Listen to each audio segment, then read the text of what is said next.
Aujourd'hui au programme, Citroën n'arrive pas à s'en sortir avec la nouvelle C3 et Volkswagen connaît la plus grande crise de son histoire. Bienvenue à tous sur la chaîne Octane. Retrouvez une nouvelle vidéo tous les jours résumant l'actu automobile. Alors n'oubliez pas de vous abonner pour ne rien louper. Imaginez que vous commandez une Citroën C3, vous êtes tout excité, vous avez même déjà choisi la playlist parfaite pour votre première virée, et là, boum, votre voiture n'arrive pas. Pourquoi ? Parce qu'apparemment, quelqu'un a décidé de remplacer l'informatique par un hamster fatigué pour gérer la production en Slovaquie. Oui, Citroën a des petits soucis de logiciel qui ont retardé la sortie des nouvelles C3 et IC3. Mais ce n'est pas tout, pour ceux qui ont passé commande après le 2 septembre 2024, préparez-vous à un autre petit cadeau. Vous pensiez avoir acheté une citadine sympa, mais surprise, la marque a décidé de retirer plusieurs équipements sur la version de base, la U, qui n'était déjà pas spécialement bien dotée. On vous enlève donc les projecteurs LED, ces jolies lumières modernes. À la place, vous aurez droit à de bons vieux halogènes. Et c'est pas fini, les poignées de porte et les aérateurs passent de noir brillant à noir mat. Ça, à la rigueur, on s'en fout un peu, mais ce qui est vraiment radin, c'est que le miroir de courtoisie pour le passager disparaît, tout comme le frein à main électrique sur la IC3. Pour finir en beauté, Citroën a également changé la monte de pneus réduisant l'autonomie de 14 km, sachant qu'elle était déjà donnée pour 326 km à l'origine.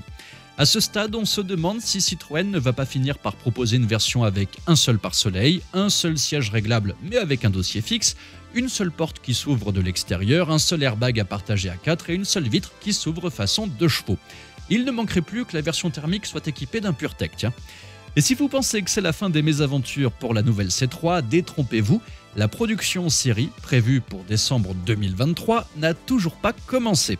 Les voitures de pré-série sont tellement buggées que les commerciaux n'osent même plus les montrer. Imaginez, lors des essais presse, Citroën a dû désactiver plusieurs fonctions pour éviter plusieurs problèmes. Les journalistes ont même été priés de ne pas verrouiller les voitures, de peur qu'elles ne s'ouvrent plus. Évidemment, aucun journaliste n'a osé en parler.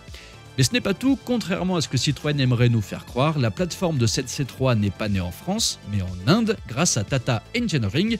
Les fournisseurs ont été choisis pour leur prix plancher, pas pour leur capacité à garantir la qualité.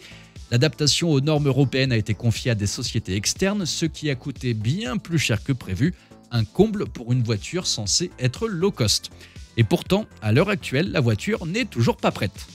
Maintenant, parlons de Volkswagen, ce géant allemand qui lui aussi est en pleine crise existentielle.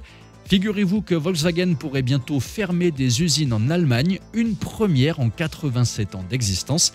Les raisons, une production trop élevée pour une demande qui s'effondre, notamment en Chine et en Europe.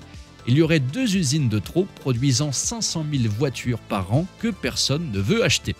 Volkswagen a donc 2 solutions, soit réduire la production et donc fermer des usines, soit vendre à perte. Rappelez-vous, il y a 9 ans, Volkswagen s'était fait prendre la main dans le sac avec le Dieselgate, un scandale qui avait fait grand bruit. Depuis, ils ont tenté de redorer leur blason avec leur plateforme électrique MEB, mais les modèles sont arrivés trop tôt et bourrés de bugs, comme l'ID3 par exemple. Et en Allemagne, les ventes d'électriques ont chuté dès que les subventions se sont arrêtées, montrant bien que sans aide, même les Allemands n'en veulent pas.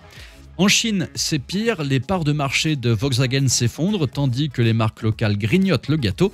Volkswagen pourrait bien espérer une éclaircie l'année prochaine, mais avec les nouvelles normes de l'Union européenne sur les émissions de CO2 qui arrivent en 2025, l'horizon est tout sauf dégagé. Ils vont devoir produire des véhicules électriques coûte que coûte, et pas juste quelques-uns pour faire joli dans les showrooms. Non, il va falloir inonder les routes avec des voitures électriques. Selon les calculs, la marque doit réduire les ventes de ses voitures thermiques en Europe de 14% et en même temps augmenter de 15% les immatriculations de voitures électriques pour respecter cette fameuse limite de 94 grammes de CO2 par kilomètre. S'ils ne réussissent pas cet exploit, Volkswagen pourrait se retrouver avec une amende de 90 € par gramme de CO2 excédentaire par véhicule vendu. Cette amende pourrait donc rapidement atteindre plusieurs milliards d'euros. Alors, quel avenir pour Volkswagen selon vous? Dites-moi ça dans les commentaires. Merci à tous d'avoir suivi cette nouvelle vidéo. N'hésitez pas à vous abonner, à activer la cloche des notifications pour être sûr de ne rien louper, liker, partager et vous pouvez également venir nous rejoindre sur notre compte TikTok. Ciao!